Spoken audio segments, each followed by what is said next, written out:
There are 1,696 players in the NFL, and we at Brothers Talk Ball respect everything they do to make the game what it is today. Nothing said here is a personal attack on anyone in the league, but we are fantasy football owners, and for far too long we have remained silent. It's time for us to share our voice. It's time for us to have a say. It's time for Brothers Talk Ball. What's up, beautiful people?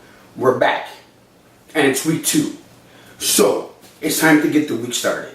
So here I am to give you a couple of ideas going into the week of what you need to do for your roster. Now, I told you in the past, I don't like it when you get on the box just before the game and people get into your head and they change your mind about the things you want to do with your fantasy roster.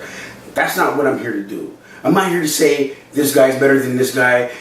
Take this, okay, well, this guy is better than this guy. And I want you to take this guy and you look at this guy for this reason. You know why? Because honestly, his offensive line sucks. Really? So you think I'm doing that with you? That's not why you're here. That's not why you're at Brothers Talk Ball. You're here to get the truth. So what I've done is I just compiled a list of small things that I want you to look at. It's very simple. It's 2 lists that you need to think about. Am I rocking with you? Or are you kicking rocks? It's one of the two. So I made a list of those 2 things, and all I'm going to do is take a list of the players that I think exemplify that more in the position in the league, as opposed to just telling you position by position. So I'm not going to tell you what quarterback to put in your lineup. I'm not going to tell you what running back to put in your lineup or wide receiver. I don't want to mess your head up like that. Oh, and shout out to all the tight ends in the league. Why I don't talk about you that much? Your tight ends. Nothing personal. Position, let's wake it up a little bit. You know what I mean? And then maybe I'll holler at you a bit more. So for now, it's just the rock with you list and the kick rocks, just to get you started thinking about something in the week that's on my mind. That's all I want to do. I just want to put in your mind what I think is going to happen going into the week. And that's why this show, going into week 2, is the shortest show of the week. Because like I said, I don't want to jump into your brainstem. You know what I mean? Having said that, let's get into it. The players I want you to look at and the matchups that I want you to look at goes like this. I really like Gurley against a bounce-back game in Seattle, and you may be freaking out saying Seattle's defense is really good, but here's what I believe. I believe Gurley is really good, and I think he's going to bounce back from that chaotic week that he had last week in Frisco. You feel me? And I know I'm going to hear a lot of noise about this, but I actually do like Ezekiel Elliott to bounce back against Washington this week. Not that he needs to bounce back from anything. He had a solid week for his first game as a rookie, but I think over the next couple of weeks, I think you're going to see that offense gel a bit more. They're going to get a bit more comfortable with Dak, and I think they're going to rally behind him, and I'm looking for him to have a big week. Also, in that game, I just want to point it out. Of course, I'm going to say it. I'm going to say, look for Dez Bryant to bounce back, and for this only reason. 8 yards? Really? Really? You think Dez is not going to get more than 8 yards? What do you want me to do with you? There's nothing that I can do for you. You know what I mean? Also, I'm looking for a bounce-back week with Aaron Rodgers in Minnesota. Now, I don't know what's going on with those 2 teams, who's going to take the lead, who's going to jump out in front, but I like the matchup. And also in that game, I like Adrian Peterson to come out and put the kind of numbers that he puts together, because let's face it, it's a rivalry game. And in those games, in that division, somebody's always wilding out. So I really like that matchup right there. Also, I like DeMarco Murray against Detroit. Not too sure about Detroit. Detroit had a crazy week last week. Who knew they were going to come out like that? But at the end of the day, I like DeMarco Murray and maybe even Henry to really pound that ball. But this week, I like your boy. Now, my matchup game of the week, I think the gunfight at the OK Corral and the shootout this week is going to be in that game with the Giants against the Saints. Now, you got 2 gunslingers in the game. Obviously you saw that last week, because the numbers that Drew Brees put up last week were just phenomenal. Now, if he does that again this week, I think it's going to force the Giants and Eli to have to throw the ball.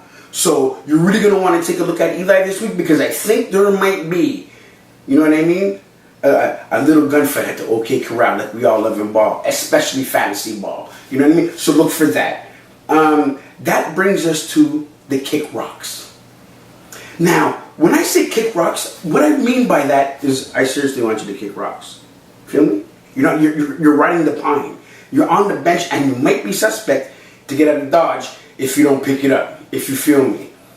On my list this week, because of a very weak offensive line that I do not like at all, Andrew Luck against Denver. Only because Denver's defense is slamming. Oh yeah, it's a real and his offensive line, it's not protecting nothing. I mean, if I were me, I would send them a box of condoms, because them boys need protection. Real good. And you should do that too. Play it safe always. Really, kids. Play it safe. Okay, next, Fitzpatrick in Buffalo. I did like Buffalo's defense last week. Kind of impressed by the things that they did. And I really think they're going to shut down that offense this week with the Jets. And it's a kick rocks, not because it may not happen, but I'm not feeling Fitzpatrick this week. Another one, because of the defense in that game, Tannehill. Not sure who he wants to be yet, where he wants to go, or what he's doing yet, but let's just say I'm a little suspect. Pittsburgh. I think Pittsburgh defense is going to jump up. I think Ben might have I didn't want to put him on the rock list because I want to give him his time to see what he's really going to do, but I think they're going to run the ball a bit more. But I think this is the week Andy Dalton maybe can't get the ball off the way he normally wants to get the ball off, and I don't know. I just don't know what I'm going to see over there. So I'm going to put Andy Dalton on the kick rocks list. Now, I want to talk to my friends out there. Even though crime is bad in your city, brothers, keep your head up. And I'm down with you, and I feel you in every way. And the government and policies that need to go to your city and help out, because the way you're being ignored is crazy.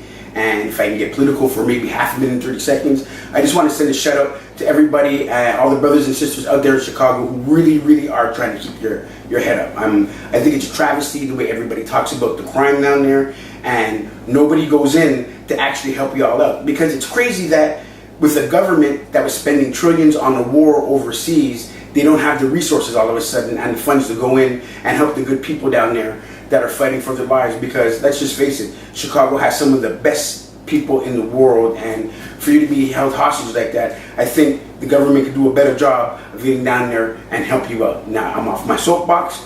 That's it. That's all I wanted to say. Having said that, Jay Cutler has to take rocks. Feel me? And it's nothing personal to y'all. I just went over how I really felt about you. But your quarterback, a little suspect. I don't know. And he may end up on this list a few times during the season. So do me a favor, please. Really, just for me. Don't get on me if he's on the list too much.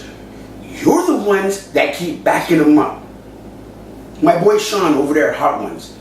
My girls over there, my girl Sarah at ESPN. All the people that are from Chicago and native to Chicago, the Vince Vaughns that hold on to your quarterback and you grab him real tight, and you get on me for being a cowboy. But the way that you protect your quarterback, I got nothing to say to you. I have nothing to say to you. Now, I want you to prove me wrong. That way, people in this league won't be like, I got to go back to the guru because the guru's always right. Maybe you can make me wrong. But for this week, sorry to say, Jay Cutler has to kick rocks against Philly because I like the things they were doing in their offense. And I think they're going to put him in trouble this week, especially if they get off early and score points early. All right, so listen, like I said, it's just a short little memo for all my gurus out there to get into the game. Listen to me. Like I said last week, if you want to be a winner, if not, go out on your own and be sad. Not my fault. I'm here for you. So as always, this is just to get you started before the game. It's your boy. Come join us this week. I will see you after week 2 so we can discuss all the things that I went over before. Keep your head up. Have a safe weekend. Have a ball weekend. And remember, as always, come back and join me same time next week, same station. As always, it's your boy, Brothers Talk Ball.